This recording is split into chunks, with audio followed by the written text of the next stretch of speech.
Hi, friends. Just a minute ago, I had what my dear friend Bob likes to call a hit or a download, an epiphany, whatever you want to call it, a revelation, an apocalypse, all those words. Um, just a slightly different angle on a way to understand something. We've talked about the universal, eternal self, capital S, and then we've talked about the small s self, the illusory, egoistic, I am this body, I am this name, I am this gender, this race, this nationality, I like these, I don't like those, all that. And it just kind of was placed before me like a plate of a beautiful meal, okay? And this is what I got. We are, of course, the universal eternal self, which from the perspective of the small s self we cannot comprehend. So don't even try. Don't engage the intellect and the ego intellect and the small s self to try and tackle that. It can't do it. It will just cause exhaustion and confusion and depletion and frustration.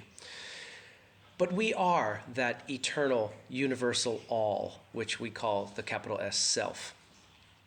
The small s self is what we often forget we are not. We get caught up in the illusion of it and identify with it. I am this body, I am this everything else. That this particular incarnation involves as far as parameters and details. But you are not ultimately that. You are doing that. So what I'm getting at here is we are the ultimate eternal self, the universal all. Think of the small s self, the egoistic identity, as a projection. It's just a projection from the universal eternal all, the capital S self.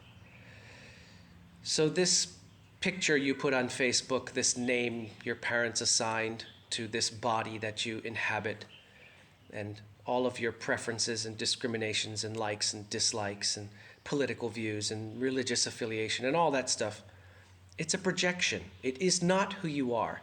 It's what you're doing now with the eternal, universal all that you are. And then, especially in particular Buddhism, although no religion owns any truth, there's no copyrights or patents on truth by any religion, but Buddhism is the one where we think of non-attachment, detachment, non-attachment. Think of the word identify. Rather than you are attached to the idea of your small s self, you are attached to your physical material possessions. Think instead, maybe there's, blow the dust away, peel back one more little layer, identify. We tend to identify with or identify as the body we inhabit, the name we were given, the objects we possess, the opinions and beliefs and conditioning that have been woven into us. We identify with them, and therein is what the Buddhists call attachment.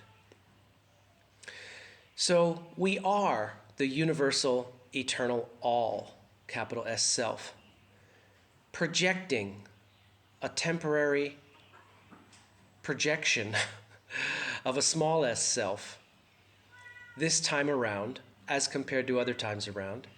And if we get hypnotized too much into what is on the screen in front of us, if we forget who we are by disconnection and forgetfulness and ignorance, etc., we then get too attached to it. In other words, identified with it or identified as it.